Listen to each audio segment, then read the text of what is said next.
de quien lo ejerza la compra anticipada y hay otros en que los convierten en acciones. Y ese es Ajá. como muy, muy raro. Y aparte el libro mismo lo dice, que lo vamos a profundizar después. Entonces, entraría eso específicamente porque es como muy rebuscado.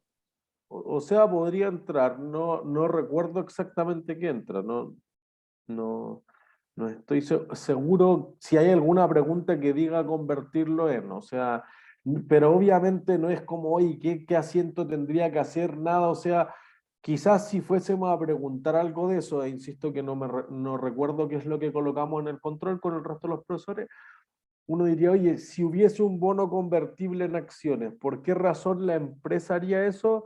Bueno, porque sobre todo los que compren ese bono se protegen.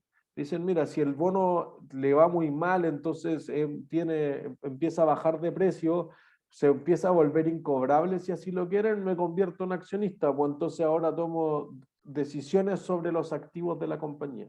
Entonces un bono convertible en ese sentido es más seguro porque tengo la opción de ser accionista o bonista, lo que prefiera. Ah, ya. Y eso pasa en la vida real harto.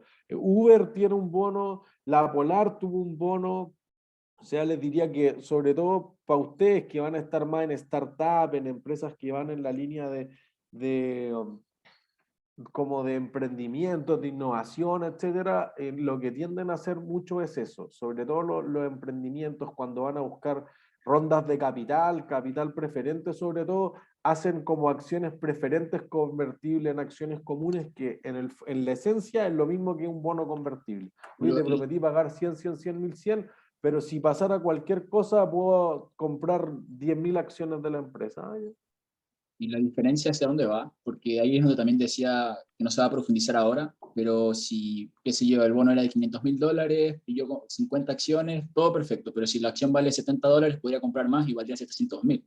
Esos 200.000 de diferencia, ¿a dónde van? Porque también se convierten en patrimonio cuando lo transformo. ajá. Entonces, ¿la diferencia como tal iría a patrimonio o iría al estado de resultados? Es una buena pregunta. Pensémoslo.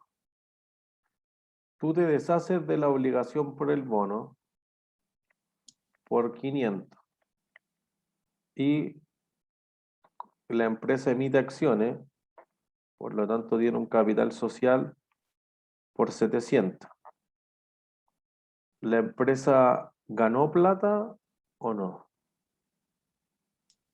¿La empresa emisora o la tenedora? No, no entendí ahí. ¿La empresa emisora o Este la es tenedora? este es el emisor nomás, no puede ser Ah, otro, ya. po. El emisor, el del bono, él ganaría 200 en este caso. El bono, pues, pero no el emisor de Claro, las acciones y del bono. El claro, tenedor del bono capaz que haga eso. Ese sí puede registrar la ganancia. Para el emisor, me parece que no tendría ningún sentido. Entonces, debería crear una reserva negativa, en este caso no es como la reserva de las PP, por 200, porque tú dirías, oye, perdí plata porque los bonitas convirtieron en esto. No hay menos patrimonio, pero no tiene que ver con los ingresos y los gastos como del periodo habitual. Si yo le tiro 200 a pérdida, eso podría ensuciar sustancialmente el resultado. Entonces, esta es una de esas cosas raras que pasa Oni. por otro resultado A integral. ver, ya, gracias. ¿No hay de qué? ¿Qué otras dudas de la lectura? Profe, ¿qué significa poner un bono a la par? Tú cuando emites un bono busca un monto. Por ejemplo, tú dices, oye, vamos a construir una central hidroeléctrica, necesitamos 400 millones de dólares. Entonces tú emites el bono con un valor par, 400 millones de dólares. Inscribo el bono en el regulador, en la Comisión del Mercado Financiero, voy a una notaría, hago un roadshow, me paseo por el mundo para convencer a los inversionistas, etcétera. Abro un libro de órdenes que todos me dicen, ya, yo quiero tanto, tanto, etcétera, ya. Y eso se demora 2 meses. Cuando lleguen los 2 meses, la tasa final a la que se colocó el bono no es la misma. Entonces yo digo, oye, yo le ofrecí 400 millones de dólares que pagaba un 4%, pero ustedes quisieron 4,05 o 3,9 porque habían cambiado las condiciones del mercado. Entonces ustedes me pagaron más, no se colocó a la par. Me pagaron menos, tampoco se colocó a la par. ¿Entiendes? Se colocó sobre o bajo la par. O se colocó con premio o se colocó con descuento, que es lo que se dice normalmente. Ya, entonces no es necesario que siempre esté a la par. Eso. Diría que prácticamente nunca queda a la par. Diría que solamente cuando es un private placement, cuando tú y yo negociamos y el bono no se transa públicamente, sino que tú me dijiste quiero ganar 4%, listo, yo te compro esto, otro me dijo ya, y entre tres nos arreglamos, en ese caso se coloca a la par. Pero diría que prácticamente todas las otras situaciones, cuando yo emito el bono en la bolsa, nunca se coloca el valor par. Ya, muchas gracias. No hay de qué. José. Profesor, sí, que con respecto a eso, en países que la tasa es súper baja y todo, y se demora 2 meses en que el bono sea prácticamente usado, se puede decir que al final como que es a la par, porque al final de esos 4.000 millones de dólares, ponte tú, subió muy poquito el precio después de esos 2 meses. Claro, podría ser, si no es como que se vaya a emitir al 130% del valor par, quizás es 100,4% o 99,7%, pero no es el 100% exacto. Entonces, Ya, igual está perfecto. levemente o marginalmente sobre o bajo la par, pero no es la par. ¿Sí? ¿Alguna otra duda? Yo, profe, cuando nos dicen, por ejemplo, que se emitió un bono por 1 millón, Ajá. ese es el pasivo que adquiere el emisor, ¿o no? No el valor principal. No, no es el pasivo que adquiere el emisor. El pasivo que adquiere el emisor es lo que te hayan pagado por el bono. Y ahí cuando, por ejemplo, dicen se emitió uno por 1 millón, ese millón, ¿a qué se refiere? Es que eso es el valor par que preguntaba Camila, si no me equivoco. Tú buscabas por alguna razón $1.000.000. Si se emitió por más o menos que el $1.000.000, ese es lo que lo que va a registrar contablemente en el fondo. Ah, ya, ya lo ¿Entiendes? entendí. O sea, porque miren, quizás para los que sean muy contables, ¿qué es lo que... Ya, yo les vendo un bono a ustedes me entregan efectivo, entonces, ¿qué es lo que debe cargar contablemente la empresa? ¿La emisora o...? Sí, me confundo en eso. El emisor, El emisor efectivo. efectivo, listo. Te entran cualquier cantidad, 85, ¿ya? Dado que ustedes me pasaron efectivo, perdón, yo tengo un pasivo, obligación por bono. Pasivos financieros, si quieren, bonos por pagar, obligaciones con el público lo llaman mucho en los estados financieros en la empresa. Entonces, fíjense que lo que crea el que yo les deba plata es la plata que ustedes me pasaron. Si ustedes me pasaron 90, 100, 120 y en realidad yo quería 80, no sé, pues les debo 120, no les debo 80. Que ustedes me pasaron más, bueno, ese es el riesgo, quizás no sé si un riesgo, pero hay una variación en el monto que puedo obtener. Entonces lo que crea la obligación, el compromiso, el pasivo es la entrada de caja, porque podría pasar perfectamente. Casino Dreams le pasó. Oye, voy a emitir un bono, 7,5% de tasa, listo, ya. Contraté al Banco de Chile, hice un roadshow, me pasé, listo, lo voy a colocar. Oye, las tasas son de 6%, bajaron, no es de 7,5%. Capaz que no nos conviene emitir. Nos retractamos, aquí está el Banco de Chile, te pago todos los honorarios, pero no vamos a emitir. Ah, ya bien. Años después, esto debe haber sido como 2 o 3 años después. Ahora sí que vamos a emitir el bono, las tasas bajaron hasta 5%, ahora es súper conveniente. Contraté al Banco de Chile de nuevo, convencí a todos los inversionistas, le dije estos son los pagos que va a hacer, bla, bla, bla. Voy a emitir el bono y el Monticello me dice fusionémonos. Oh, ya, listo, y así un flujo de caja al Monticello. Ah, ya no necesito el bono, Banco de Chile, aquí están los honorarios, de nuevo no vamos a emitir el bono. Entonces, ¿cuál pasivo que tiene Casino Dreams? Ninguno, porque nadie nunca le pasó plata. Fíjense que en la ecuación contable nada se movió. Lo que pasa es que si te entra plata, claro, pues le debo ese mismo monto de plata al emisor. Si es, perdón, al comprador. Si esto era de valor par 100 y de descuento 15, perdón, para llegar a los 85, a nadie le importa. A nadie le importa. ¿Se entiende? Ese es un problema para valorizar el bono, para decidir por cuánto lo compro. Lo compré por 85, listo, al costo, igual que todas las otras cosas que hemos visto, al costo. Costó 85, es que yo quería más, quería menos, no sé, pues costó 85. ¿Se entiende? Sí, profe. Sí. ¿Alguna otra duda?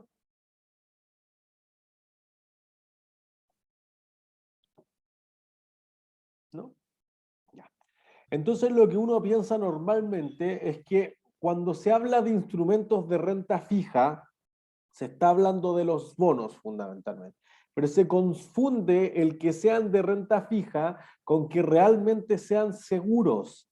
El que sean seguros no es cierto porque la Polar podría no pagar, la Tamer no podría no pagar, Argentina podría no pagar y Venezuela no paga. Entonces, realmente lo que se confunde es que se hable de renta segura con renta fija. El concepto de renta fija no se refiere a que tu rentabilidad va a ser constante, se refiere a que tú conoces el monto que te prometieron. Yo te prometí pagar 50, 50, 50, 550. Listo, nada más. Que yo te vaya a pagar los 50 depende de un millón de otros factores, entonces quizá igual no te pago, pero al menos sé que si a mí me va excelente, te pago 50. Si a mí me va pésimo, te pago 50 o espero pagarte 50, pero no va a cambiar. A diferencia de las acciones, por ejemplo, que en las acciones tú dices, oye, ¿cuántos dividendos va a pagar Amazon o Google o Netflix que nunca han pagado un dividendo? No tengo idea. No sé cuántos son los dividendos. Puedo hacer una estimación, puedo hacer una expectativa de, más o menos, voy a proyectar la utilidad y algún día se van a poner a pagar bien, pero no sé. Entonces, por eso que las acciones se habla de instrumentos de renta variable, porque primero son más volátiles, los precios cambian más, pero además tú no conoces exactamente con seguridad cuánto es lo que te van a pagar. En el caso de los bonos, conoces cuánto van a pagar, pero eso no asegura que te vayan a pagar. John. ¿Profe?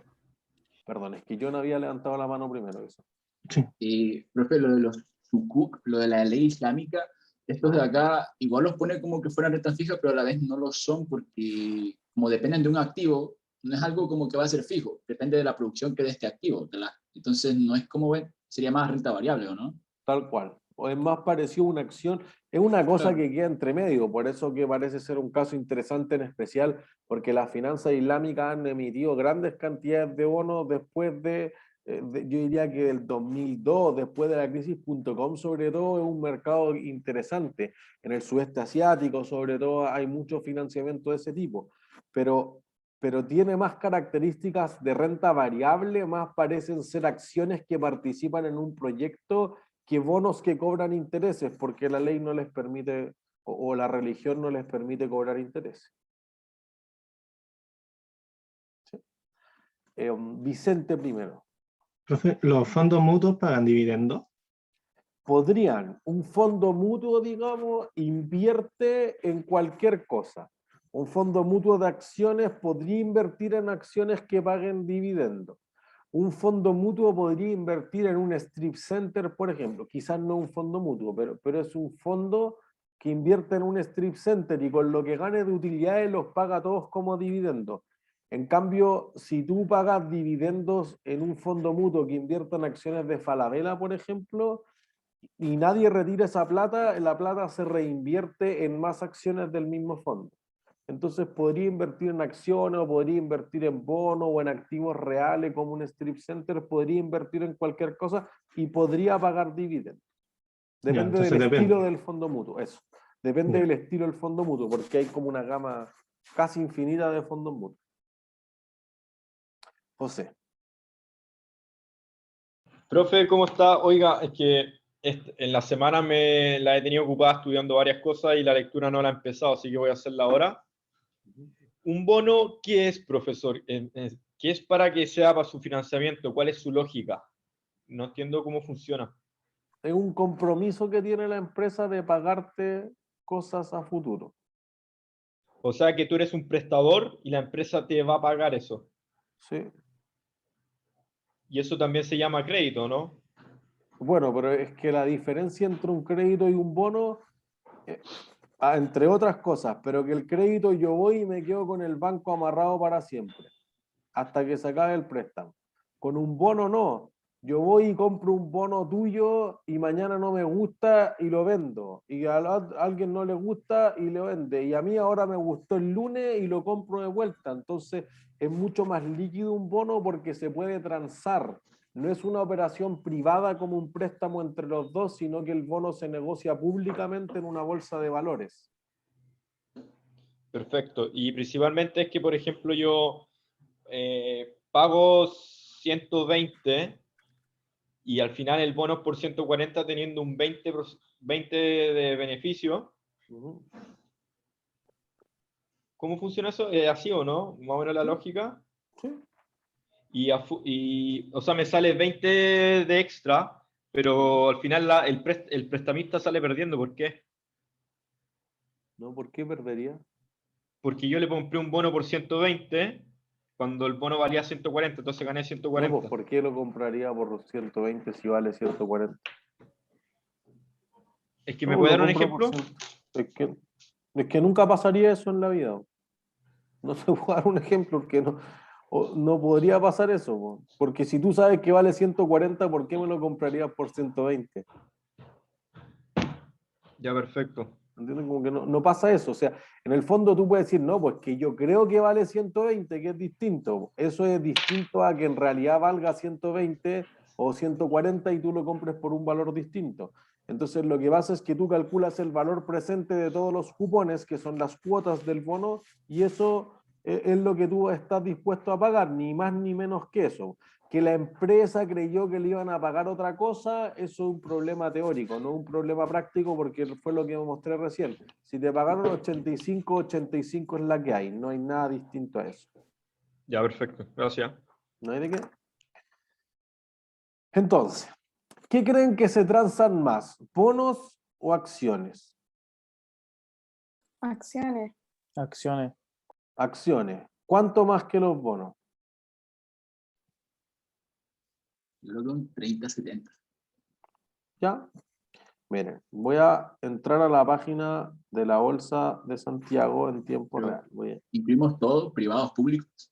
Sí, O, todo. bueno,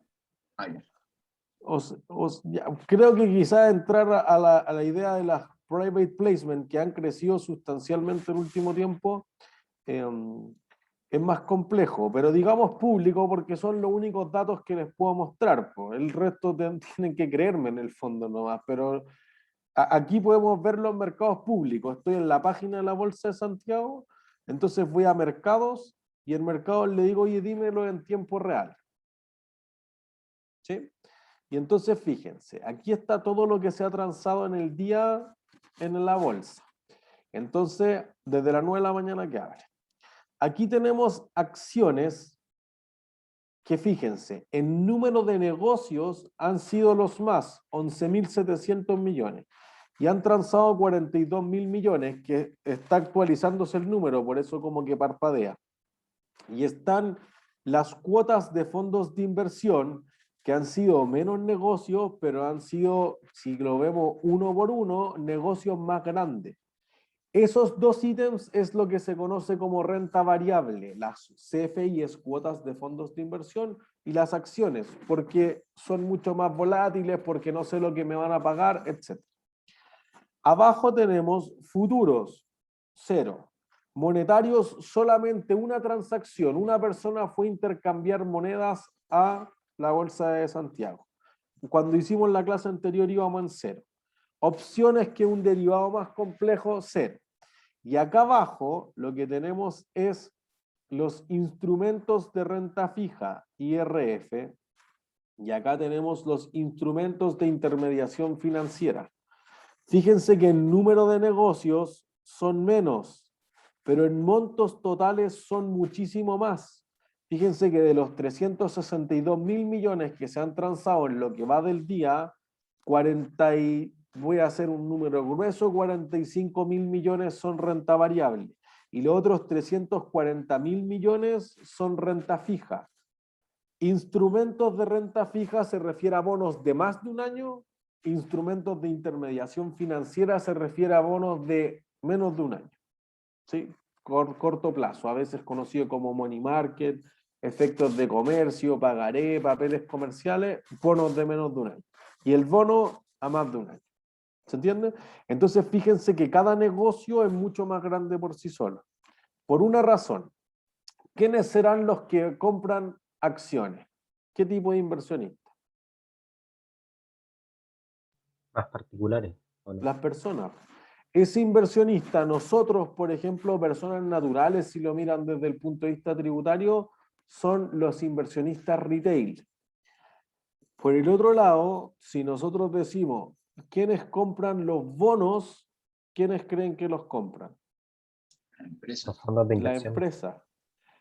Los fondos de inversión, las compañías de seguro, los fondos de pensiones son los que mueven las lucas grandes, pero sobre todo los que son los mayores montos, los de instrumentos de intermediación financiera en la empresa para gestionar la tesorería. Tú tienes plata hoy día, te toca pagar sueldo en 2 semanas más, dice, oye, quizás si compro unos bonos me dan unos pocos intereses, pero si es Codelco, 500 millones de dólares y le saco 10.000 dólares, todo suma. ¿Se entiende? Entonces, mucho para gestionar la liquidez, por ejemplo, que a ti tú tienes plata ahora y la necesitas mañana a las 9, overnight, todo el día. Y eso podría darte algo. Entonces, las empresas no se quedan con la caja pura, sino por eso siempre que hemos estado financiero dice activos financieros. Y entonces ahí está, pues eso es lo que está comprando y vendiendo para no dejar la plata botada en el fondo. Algo de rentabilidad obtengo en esto. Y entonces ahí están esos instrumentos de intermediación financiera. Por eso es lo que más se hace. ¿Se entiende? Entonces, es lógico lo que ustedes decían. Uno siempre cree que las acciones es lo que más se transa. Pero en realidad los bonos es un mercado mucho más grande que el mercado de acciones. De hecho, es una de las razones para que nosotros veamos primero bonos y después acciones. Profe, al final como que el volumen de venta, o sea, como la cantidad de acciones que se transan es mayor, pero no en números como en montos. Al final. Eso, porque del total de transacciones quizás tú compraste 200 luquitas, yo compré otras 300 luquitas, es más chiquitito, es como más picadillo. En cambio va Entel y dice, oye, me sobran 20 millones de dólares, voy a comprarlo de aquí a mañana que tengo que pagar sueldo de 200.000 empleados. Ah, ya. ¿Se entiende? Entonces puede hacer una diferencia significativa en ese sentido y por eso que los montos de transacción son mucho más grandes. Por eso que fíjense que como las veces que cambia de mano las acciones es mucho más que los que cambian los bonos. Por eso fíjense que acuérdense, primero lo esencial es entender cómo se mueve el mercado y la contabilidad debería ser obvia. Si tú, mire, ¿por qué una compañía de seguros o un fondo de pensiones compraría un bono como activo? Porque tiene que estar pagando renta. Eso, Por ejemplo, tiene que pagar pensiones. Esa es la razón. Entonces, miren, les voy a mostrar todos los gráficos de los bonos, pero imagínense aquí, un bono de México, del Banco Central Mexicano. Tú dices, oye, mira, una persona se jubiló, ¿cuánto tiempo creen que vive una persona jubilada? Hoy en día la esperanza de vida es hasta los 85 más o menos, o 90. Eso, para los hombres más o menos como a los 86 y las mujeres a los 89, inclusive la actualizaron a 91. Entonces uno dice, oye, podría ser 35, 40 años, ya, pues necesito, no puedo dejar la plata en caja porque te va a comer la caja y no te va a dar para pagar. Necesito invertir en un activo que te pague justamente por un tiempo así de largo. Ah, ya, pues miren, aquí hay un bono lleno de cupones. Entonces yo voy, por eso se le llama cupones, porque literalmente cuando los bonos eran mucho más físicos, más materiales, digamos, se cortaba ese pedacito y tú ibas con este cupón al banco y el banco te pagaba en nombre del Banco Central Mexicano. ¿Se entiende? Entonces tú dices, oye, tengo un bono que me va a pagar por 40 años, que es más o menos lo que yo espero que se pensionen mis cotizantes. Listo, pues funciona súper bien. Hay un match entre el activo y el pasivo. ¿Se entiende? Entonces, la lógica es que en ese caso tú quieras tener el bono por toda la vida, entonces lo vas a vender. No. No, por eso que hay menos transacciones. Cuando te decían a vender, no es que hoy día te vendo 100 luquitas, mañana, no, pues ya no me gusta el Banco Central Mexicano, me voy a cambiar, pero voy a vender 10 millones, 100 millones de dólares. ¿Se entiende? Por eso que la lógica del negocio es que ese bono se contabiliza el costo amortizado, no espero venderlo. Pero en el otro caso tú dices, no, pues, las acciones se transan todos los días, entonces, como se transan todos los días, ¿las debería medir al costo o al valor razonable? Lo razonable. El valor razonable. Eso es. ¿Ven? O sea que como que uno puede ver, oye, es lógico, pues no puede ser de otra forma, porque si no, como siempre, la contabilidad podría ser inútil si no fuera en esa línea. Pero fue una pregunta, ¿y por qué yo decidiría cambiarme como vender un bono? Como si lo tengo, ¿qué razón podría ser como para cambiarme de entidad? No, no sé, como de... ¿La tasa? Bueno, pero la tasa suena más complejo. Pues miren, ¿alguien querría comprar un bono de Argentina? No. No. ¿Por qué no? O sea, depende del plazo también. Un bono a Depende de lo que, 50 años. depende de lo que estoy buscando, ¿no? Bueno, sí, mire, un bono de Chile paga 3% en dólares. ¿Comprarían un bono de Argentina que pagara 3% en dólares? No. Mucho riesgo. Ya. ¿Comprarían uno que pague 10% en dólares? No todos dijeron no, me parece que lo están pensando. ¿Comprarían uno que pague 25% en dólares? Sí. Lo Muy pensaría. listo.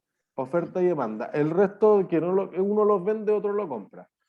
Podemos seguir subiendo esto hasta Venezuela, que ofrecía pagar 95.600% al año. ¿Se entiende? Todo un problema de riesgo-retorno. Oye, se ve malísimo, pero cuando me está pagando 6 veces, 8 veces, 10 veces lo que me está pagando al otro lado de la cordillera, capaz que es momento de comprarlo. Entonces, si me paga 5 años 25%, ya recuperé mi plata. Si después no me paga Argentina, no sé, es un riesgo que quiero correr. Algunos tipos de inversionistas pueden correr ese riesgo. No todos los tipos de inversionistas pueden correr ese riesgo. ¿Entiendes? Entonces, perdón, wait. Contestando la pregunta original de la Antonia. En realidad, tú podrías decir, igual que una casa, oye, ¿por qué vendería mi casa? Si ustedes tienen una casa que les encanta, ¿por qué la venderían? ¿O mudar? No sé, pero si a ustedes les encanta, ¿cómo la venden? Que me pagan harto. Eso, igual que cualquier negocio. Oye, pero te costó 100, ¿qué me importa? Ahora vale 120, 150. Los bonos de Disney se emitieron el año 93, que los vamos a mostrar ahora, pero que lo ocupamos como referencia en el capítulo de matemáticas financieras también. O sea, se emitieron hace 30 años casi. Pero ahí se emitieron a un porcentaje que era casi el 100%, ahora valen 150% y subiendo. Entonces digo, y capaz que es momento de vender, pues ya hice 50% de rentabilidad, más todos los intereses que me gané. Entonces esa ganancia de capital podría ser la razón esencial de por qué vender un bono. O huele mal. No, mira, no me quiero meter con la Tamerlane, ni con Enjoy, ni con Automotora Gildemeister, ni con BTR, ni con Alsacia, el Transantiago. Chao, quiero estar con Codelco y con el metro nomás. Te cambias por el riesgo. A veces uno va por la rentabilidad, otros voy por evitar el riesgo. Diría que son las dos razones primarias para comprar o vender un bono. Ya, profe, gracias. ¿No hay de qué? John. Es que me confundo como con el juego de palabras de, si yo digo que le voy a comprar, significa que yo le voy a dar el dinero, si yo le voy a comprar el bono. ¿Sí? Claro, pues si no, ¿cómo me voy a comprar? No, claro, es que, pero se me hace raro como decir, ya yo lo voy a comprar y con eso voy a pagar los sueldos. Entonces le voy a dar el dinero a esa persona y se refiere a que le voy a dar el sueldo No, pues a lo mi compro cliente. ahora. No, güey. Yo Yo me compro confundo. un bono hoy día y ¿Ya? cuando tenga que pagar sueldos lo tengo que vender de nuevo para tener caja para pagar sueldos. Solamente que hoy día lo voy a comprar por 100, me voy a ganar interés y voy a tener 101 y después pago sueldos. Pago sueldos por 100 y me quedaron los unos de utilidad, pues en vez de haber ocupado 100 para pagar sueldos y no me queda nada. Ah, ya, ahí entendí. Gracias, profe. ¿Ahí de qué? Santiago. Las empresas que ocupan los bonos para poder hacer retornos de corto plazo con plata que tienen restante, Ajá. ¿siempre se asume de que va a ser segura? Porque, ¿qué pasa con el caso No, de que un bono nunca se no asume que va a entregue un ser retorno? seguro. Ya, que Eso, ese era el punto. nunca se ¿Qué asume pasa? que... ¿Qué pasa cuando, por ejemplo, un bono no da el retorno o quizás llega a pérdida de lo que le ponen al bono en sí? ¿Cómo se contabiliza? ¿O cuál es la gestión que se hace con Igual eso? que lo incobrable en principio, pues para simplificarlo igual que lo incobrable. Oye, tenía un bono y se excavaron, ¿no? La empresa quebró, Argentina se negó a pagar, Rusia se negó a pagar. No tengo mucho más que hacer, no. Es parte de hacer el negocio. Por eso que el error es decir que renta fija es renta segura. Eso no es así. Bien, por eso que vamos a hablar un poco de la clasificación del riesgo. O sea, ¿qué tan riesgoso es invertir en un bono de Mozambique? No tengo ni la menor idea. Por eso tiene que haber una agencia de clasificación de riesgo que te diga, oye, esto es súper seguro. Es lo mismo que invertir en un bono de Japón o es un asco. Es lo mismo que invertir en un bono de Venezuela. No sé cuál es el punto entre medio. ¿Se entiende? Y por eso que se miran ciertos indicadores, lo que nosotros vamos a ver hacia el final del curso, y análisis financiero. Yo he mirado que el comportamiento histórico de Copeco, de Falabella o de Entel es esto, pero mira, el Parque Arauco tiene mejores activos, pero este te genera flujos más estables en el caso de Agua Andina, pero en realidad Netflix le va súper bien en utilidades, pero tiene malos flujos de caja, y Uber nunca ha ganado un solo dólar, no sé. Hay millones de cosas que uno querría mirar para decir, oye, este bono es de la mejor calidad posible, AAA o es un asco, es la peor calidad posible, C, que C es justamente la clasificación antes de entrar en default, cuando te dan D de clasificación de riesgo. Entonces uno tendría que mirar esas cosas como para hacer esa evaluación del riesgo que se está tomando. Ok, perfecto. José. Sí, profesor. Lo mismo que preguntó John, que no lo entiendo muy bien, como al final, ¿de qué sirve el bono? Como a mí, ¿de qué me va a servir comprar un bono si voy a pagar, ya pago $21.000 por un bono, pero después lo tengo yo y vale más plata en futuro y como que saco rentabilidad de ese bono? Sí, claro. Miren, deja volver a ver. Acá, miren. Compro en 20 un bono de Australia y me da un interés de 5,25% anual, pues. ¿Se entiende? Entonces ahí ya tengo una rentabilidad explícita, pues. Entonces, ¿qué voy a decir yo? Corto un cupón, esto se paga semestralmente, entonces la mitad de eso es 52 centavos el primer semestre, 53 centavos el segundo semestre, y así puede ser por 10 años.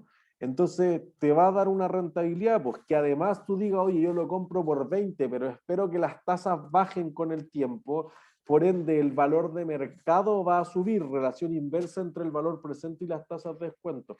A 25, además de haber recibido estos cupones, voy a ganarme 5 en ganancias de capital. ¿Se entiende? Por eso que el rendimiento, la rentabilidad o el retorno que tiene un inversionista en bonos, perdón, es por una parte lo que se conoce como el interest yield, la tasa de interés, ¿sí? Pero hay otro que es el capital yield, que en realidad tú dijiste, oye, este es un bono cero cupón, promete pagar cero, sí, pero yo espero que suba de valor con el tiempo. ¿Por qué? Porque lo compré por 20, pero en 10 años más promete pagar 50. Entonces, todo el retorno que tú esperas está dado por el capital yield, el rendimiento sobre el capital que invertí originalmente.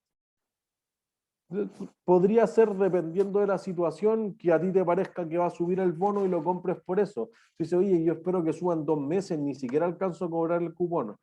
Pero tú digas, no, yo quiero comprar los cupones. Si subo o baja en el mercado me da lo mismo. Ah, ya, eso es más el caso de los fondos de pensiones que decíamos al principio.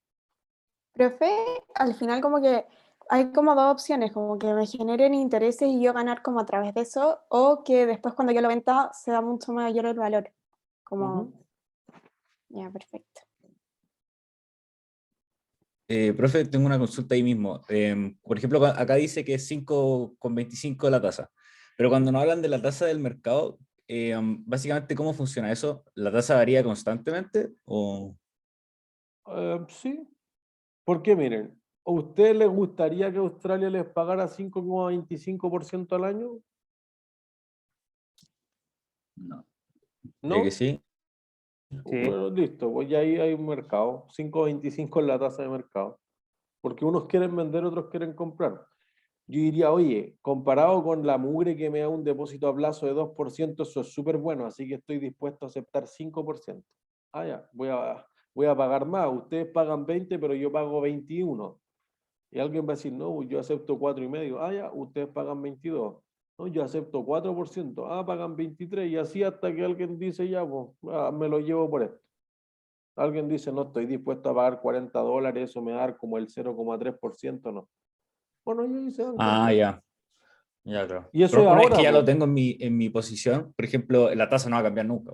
Es como, está Bueno, es que, declarado ahí no que... sé, tú dices eso ahora, pues ya me compré el bono, porque al final, mira, me terminó pagando para el otro lado, lo compré por 10 y entonces me terminó pagando el 9%.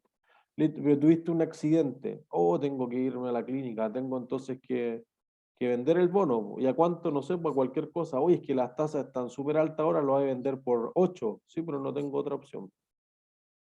¿Se Ya, entiende? Entonces puede ser que sí.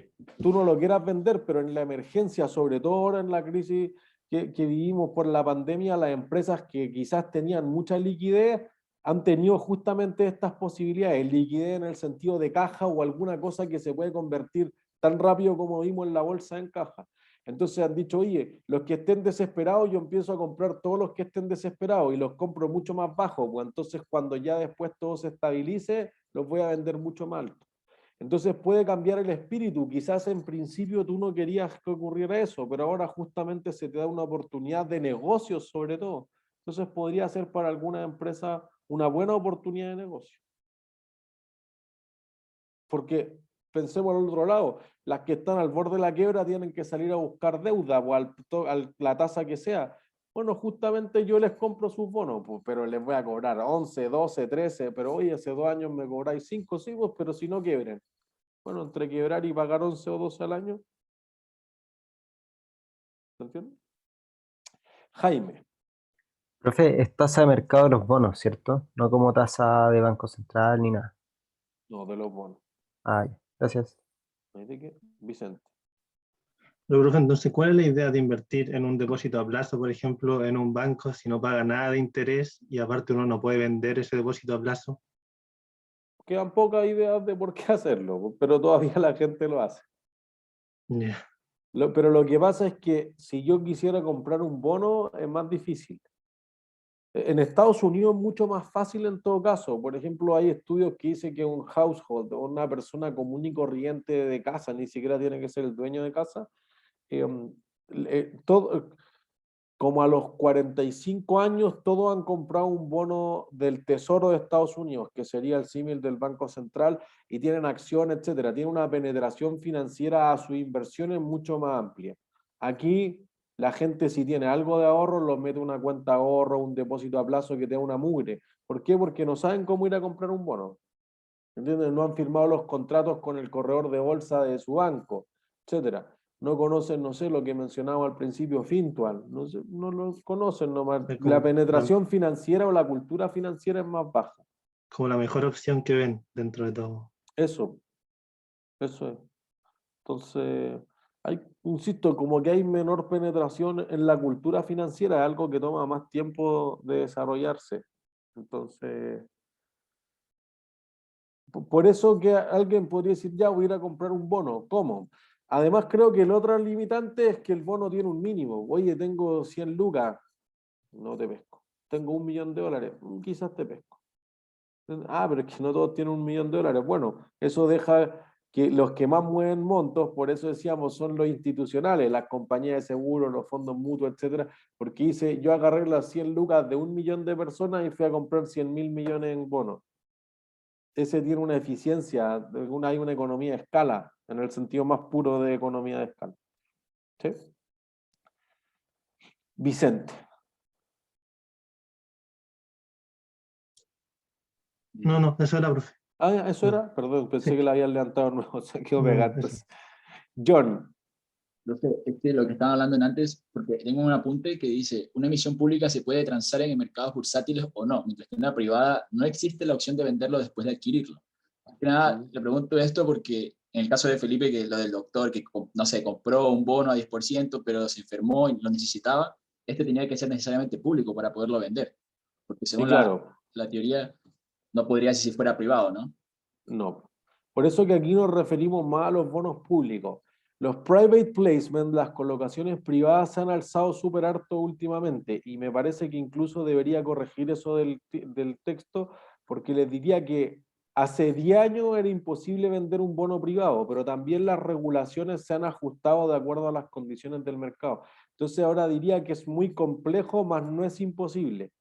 Porque la gracia de una emisión de un bono privado es que nosotros nos pusimos de acuerdo y chao, llegamos al acuerdo.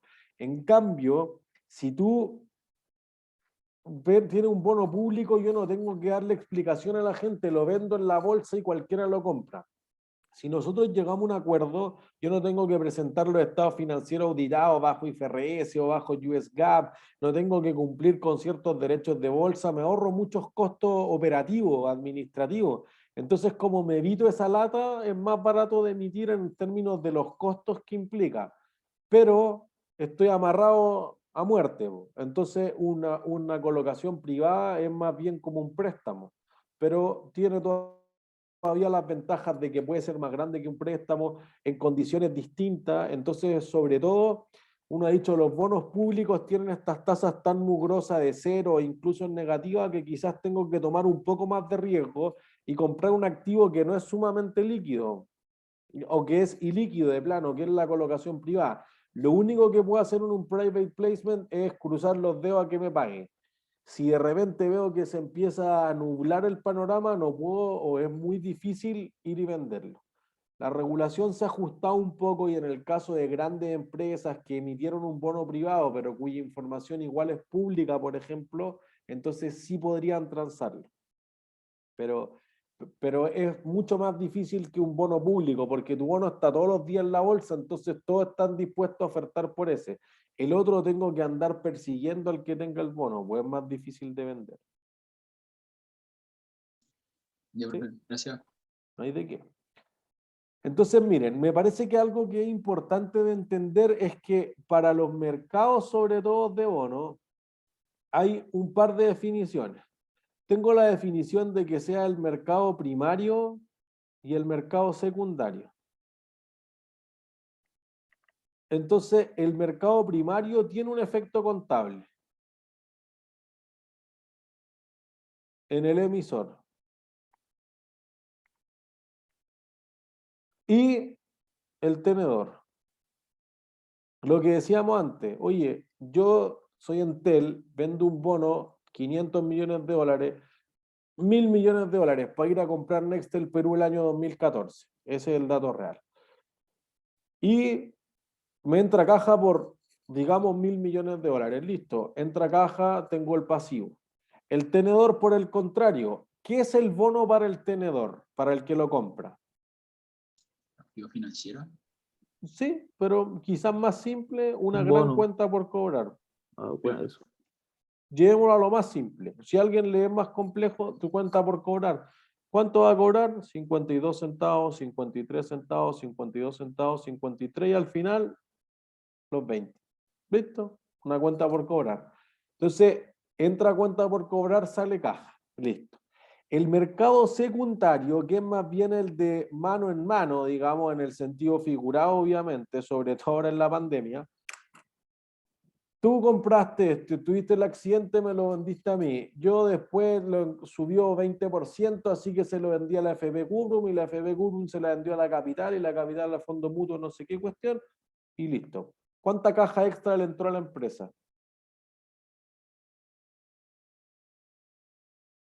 Cero. Lo vendí sin cero. Entonces, no le entra caja a la empresa. Ese es el mercado secundario. Profe, pero ¿por qué si lo puedo haber vendido más caro? No, porque tú lo vendiste el 93, no el 2021, Disney. ¿Se entiende? Tú Perfecto, necesitarías sí. eso y construiste un parque de atracciones y chao. Ahora quien tiene el bono de Disney a Disney le da lo mismo, vos dice el que llegue con este papelito le pago. Si eso es la Antonia, si es Felipe, si es John, a mí me da lo mismo si son 52 centavos. ¿Se entiende? Por eso que es irrelevante el mercado secundario para la empresa, porque no le entra caja, no produce nada en la ecuación contable. ¿Sí?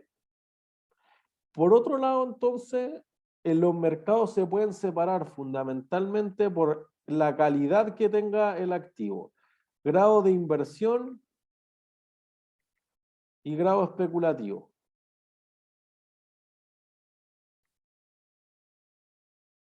Uno, la mejor calidad posible que puede recibir en el credit rating o en la clasificación de riesgo es AAA. Entonces dice, oye, un bono AAA es casi imposible que no te pague. Microsoft, Johnson & Johnson, que son dos empresas en el mundo que reciben AAA. Si tu bono es levemente probable que no te pague, va a bajar. AA más, después AA, AA menos. Todos son AA, pero algunos están mejor que los otros. Después viene A, ya, y todas las categorías de A. Después viene triple B, ¿ya? Todos esos bonos hasta triple B menos es lo que se conoce como los que tienen el grado de inversión. Lo más probable es que te paguen. En cambio, tú dices, oye, hay otros bonos que van en categoría menos buenas, digamos. Desde W más, W, W menos, B, y así sucesivamente hasta C o D en algunos casos, es menos probable que te paguen, pues entonces podrían entrar en default. Así que aquí lo más probable es que no te paguen y en el grado de inversión lo más probable es que te paguen. ¿Por qué alguien estaría dispuesto a comprar un bono de grado especulativo? Por alta La rentabilidad. Listo. Entonces, por eso si ustedes quieren vender el bono es lo que se llama el mercado high yield. Oye, son bonos de alto rendimiento. Ah, sí, pero ¿por qué rinden mucho? Por el riesgo. Porque son riesgosos. Pues entonces cuando uno los mira de otra forma son bonos basura, los junk bonds.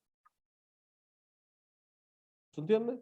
Entonces el mercado de bonos basura es justamente eso. Uno lo puede ver despectivamente, puede decir, sí, pero la basura tiene alto nivel de rentabilidad. Si es que paga, va asociado al riesgo de que no pague, entre otros riesgos. ¿Sí? ¿Los fondos de pensiones podrán invertir en cualquier bono? No. No. Solo pueden invertir los que tienen las lucas grandes en esta categoría. Por eso que esta categoría en Chile se le habla de los bonos AFPables, los que puedan comprar las AFP, porque tú no podrías decir, oye, vamos a apostar todos a bonos de Argentina que prometen pagar el 25% de la pensión de una abuelita, y ahí si el bono se revienta contra el piso y no paga nunca, puede pasar eso para ciertos tipos de inversiones, no todos. En especial el inversionista tiene que ser calificado. En Chile tiene que rendir una prueba y decir, mira, yo acepto que el bono pueda perder todo. Listo. Eso puede ocurrir. Entonces, pero si tú estás en un fondo de pensión, no puede. Y los que tienen las lucas grandes son justamente los que pagan las pensiones, las compañías de seguro y los fondos de pensiones. Entonces, ahora mucho menos con el retiro, incluyendo el tercer 10%, pero el año, hasta mediados del año 2019, 200.000 millones de dólares en activos bajo administración tenían la FP. Entonces, ese es un mercado así. Cuando tú caes de esa clasificación, por ejemplo, Brasil, que la degradaron a W, o la TAM Airlines, o caen en desgracia, por eso se le llaman los ángeles caídos, van a un mercado mucho más pequeño. Entonces, como el mercado es más pequeño, los bonos que están en el grado especulativo son mucho menos líquidos que los bonos que están en el mercado de grado de inversión. ¿Sí? Jaime. Profe, o sea que los fondos A, por ejemplo, de cualquier AFP, invertirían en el triple A. Y el, o sea, no, perdón. Claro, y el fondo E en el triple B. No, al revés. El A quizás inviertan en los triple B, porque los triple B son los más riesgosos y el fondo A es el más riesgoso. Ah, ya. Por el contrario, el E invierte en triple A, pero no en cualquier triple A, generalmente en bonos bancarios de empresas de servicios básicos, por ejemplo, que tienen muy, muy bajo riesgo y del Banco Central, que puede imprimir los billetes.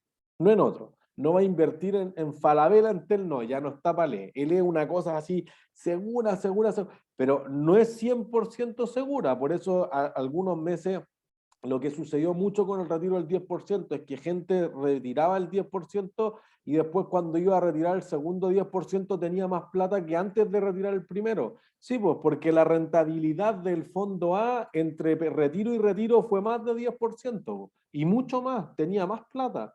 Bueno, ese es el riesgo de comprar acciones o comprar bonos bien de dudosa calidad, digamos. no es como basura. Igual triple B, por ejemplo, Entel. Nadie diría, oye, Entel es una basura. Ya, pero tiene harto más riesgo que el Metro, por ejemplo, que Codelco. ¿Se entiende? Entonces, los más riesgosos son los triple B y esos van al fondo A. Los menos riesgosos son los A, la mejor calidad posible y esos van al fondo E. ¿Sí? Santiago. Profesor, en Chile, ¿cuáles son las agencias que hacen el rating para los créditos o que determinan el grado de inversión o grado especulativo? ICR, Fitch Ratings y Humphreys. Son las 3 agencias más grandes. Así como cuando los estados financieros son auditados y hay 4 grandes, KPMG, Deloitte, Ernst & Young y PricewaterhouseCoopers, en general, en clasificación de riesgo hay 3 grandes en Chile, que en el mundo son Standard & Poor's, Moody's y Fitch Ratings. En ese sentido, ¿cuál es como porque por ejemplo estaba pensando en la crisis financiera del 2008, el 2009, los grados que se daban de inversión o que se decían que eran AAA, generalmente eran acumulaciones de distintos otros bonos que se juntaban a que se diera ese crédito, pero realmente no eran el que realmente tenían, según tengo entendido. O sea, entonces, en ese sentido, ¿cuál es como la validez que tiene la agencia de crédito actualmente si es que puede llegar a pasar eso de nuevo? Después de la crisis subprime, poca. Pero todavía por ley un bono está obligado a tener 2 clasificaciones de riesgo. Entonces, podríamos estar toda la clase hablando de la crisis subprime, pero hay películas importantes que muestran eso. Por ejemplo, si uno ve Inside Job, que es como un documental que va entrevistando a distintos participantes de la crisis subprime, muestra que las clasificadoras de riesgo decían, mira, yo sé que esto es una basura, pero si yo no le pongo AAA, esta empresa va a ir al lado, y al lado igual le van a poner AAA, entonces el daño al mercado igual se va a hacer. Prefiero que la comisión llegue a mí. Tiene un problema. Se supone que se ha tratado de subsanar después de la crisis subprime, pero más o menos. Por eso que hay cosas bien interesantes y hay súper buenas películas. Los que estén más interesados después de la crisis subprime, escríbanme, yo les sugiero buenas películas. Como, por ejemplo, al día antes de quebrar Lehman Brothers, que es la quiebra más grande del mundo, se dieron cuenta que podrían haber quebrado los últimos 6 meses todos los días. Oye, pero ¿cómo? Bueno, que así era, margin call. ¿Entiendes? O como dije, oye, si se caen los bancos, se cae toda la economía porque dan créditos para la agricultura, tienen los leasing, prestar, entonces si se derrumba el banco queda un efecto dominó que golpea toda la economía. Ah, ya, entonces los bancos no deberían ser así de grandes para echar a perder la economía. Sí, claro, pero tuviste 10 bancos que resistieron y 10 bancos que estaban quebrados y lo que hizo la Reserva Federal fue que los bancos más grandes compraran los más chicos. Entonces dijeron, oye, la película se llama Too Big to Fail, demasiado grande para caer. Bueno, pero después hiciste bancos más grandes todavía porque los fusionaste. Por eso que si alguien vio después The Big Short en el cine, que la traducen como la gran apuesta súper mal, que en el fondo es lo que apostaron en contra del mercado y ganaron, te dice al final, oye, en realidad lo que nos tenía hace 7 años en la película de 2015, nos tenía el 2008, ahora es casi lo mismo. Quizás los mercados no aprenden las lecciones sobre eso. ¿Okay? Antonio. Sí, profe, yo no entendí bien lo del tema de que AAA invierte en B, ¿cómo era eso? No lo entendí bien. El fondo E de las pensiones es el fondo más seguro de todos. Sí, perfecto. Por lo tanto, puede invertir en los activos que sean de la mayor calidad posible. Entonces, puede invertir en bonos de Aguas Andinas, por ejemplo, que es AA+. O puede invertir en bonos de Codelco, que son AAA. O bonos de los bancos que están más o menos aquí, entre AAA y AA. ¿Entiendes? Ya, sí. Entonces, como que invierte en la mejor calidad posible. No se arriesga a tratar de comprar un bono de Entel o de Supermercado Unimark, por ejemplo, que podría seguir tambaleando. Y las, por ejemplo, las que son B. No, estos no se pueden comprar. Estos quedan para otros inversionistas más sofisticados, hedge fund y otro tipo de inversionistas. Ya, perfecto. Muchas gracias. ¿No hay de qué? Entonces, fíjense, los bonos se verían así, por eso que se llaman cupones. Ahí tenemos un bono cortito, pero fíjense aquí un bono del estado de California que ya le falta un cupón. O el bono del Banco Central Mexicano, que ya era mucho más largo, o de la República de China, que ya fíjense, le faltan 2 cupones ahí arriba. Este es del Banco Central de Chile, del año 95 por 20 años hasta el 2015, denominado en unidades de fomento, que pagaba 6,5% de interés semestralmente. Por ende, abajo dice que paga algunas veces el 1 de noviembre y otras veces el 1 de mayo. ¿Entiendes?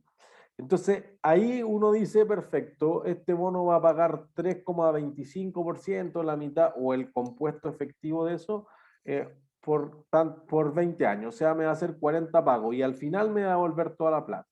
¿Se entiende? O podrían verse así. Este es el bono original de Disney. Emitió el año 92. Bueno, se ofertó el año 92, empezaba a pagar desde el año 93, por 300 millones de dólares y prometía que fuera 7,55% senior, o sea, tenía la primera calidad o la primera prioridad de pago posible y que tenía una madurez en el año 2093. Por eso que estos bonos se apodaron los Sleeping Beauty Bonds, los bonos Bella Durmiente, porque eran tan largos que inició una saga, después lo siguió Coca-Cola, etcétera, pero eran de bonos Centuria, 100 años. El bono de Disney todavía existe, pero obviamente la tasa que pagaba hace 30 años es súper distinta a la que paga ahora. ¿Entiendes? Y acá uno tiene lo que los agentes asesores lo ayudó Morgan Stanley y Merrill Lynch, bancos de inversión. En esta parte, yo creo que los que tengan abiertas las láminas lo van a ver con más zoom, al menos. Ahí dice cuánto les pagué a los agentes emisores y todos, que eran los costos de emisión que mencionábamos al principio. ¿Entiendes? Entonces así se vería el bono. A veces el bono es material físico al portador. Oye, el que tenga esto, listo. Pero podría ser nominativo, está mi nombre. A algunos inversionistas le conviene que sea nominativo porque no tiene problema en declarar que tiene el bono. Algunos no es nominativo, es al portador porque el que lo compra quiere camuflar su posición. ¿Entiendes? Jaime. Profe, esa tasa que dijo que cambió, ¿cambió por repactación o por qué? No, porque las tasas con el tiempo han bajado mucho. Las tasas por los bancos centrales, lo que ha repercutido después en la economía. Entonces quizás Disney hoy en día paga 3%, por eso que el bono ya no se transa al 100% del valor par, se transa al 150% del valor par. Profe, una pregunta, que no entiendo como el sentido de emitir un bono a tan largo plazo, como que ¿Cuánto esperas que dure tu empresa? indefinido. Listo, O sea, pues entonces debería emitir un bono indefinido, un bono perpetuo, por ejemplo.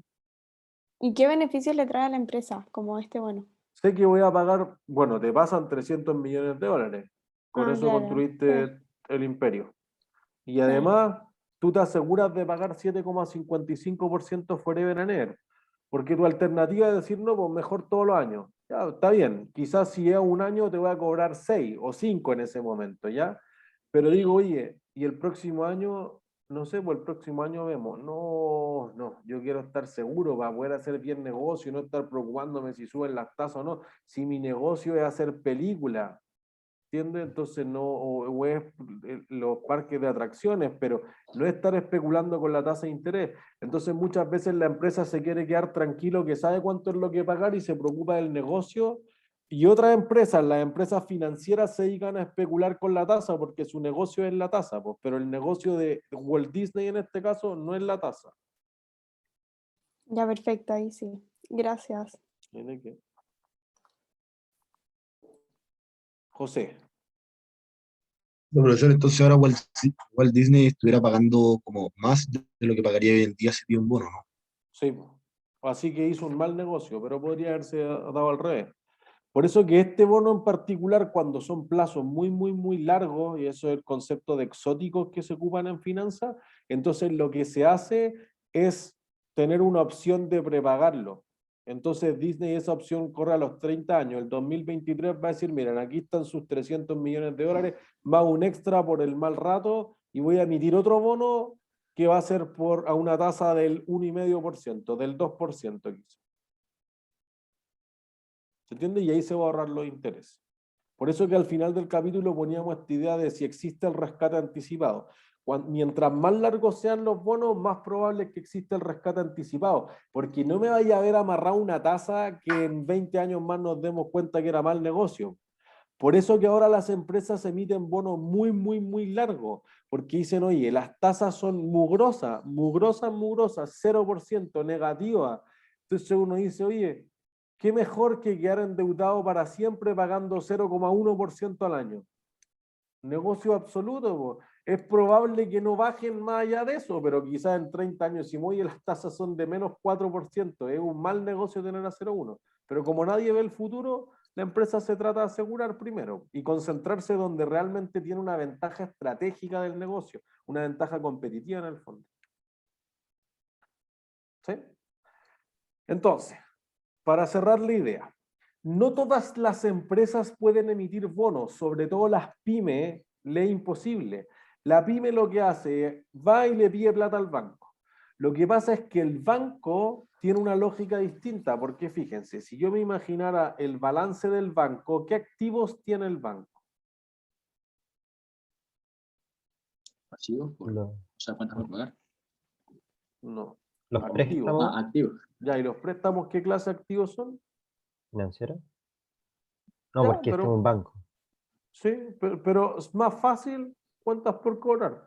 Mm. Listo. En la sucursal todo el resto no vale nada. Cuentas por cobrar. Simplifiquemos.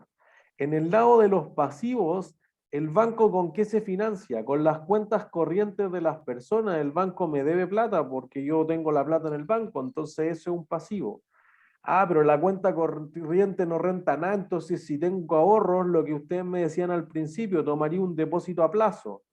Ah, pero si me falta plata, el banco también emite sus propios bonos y tiene préstamos internacionales. Entonces el banco, del total que tiene quizá, el patrimonio que tiene, ¿cuánto creen que es porcentualmente? O sea, si el activo es 100, ¿cuánto creen que tiene de patrimonio?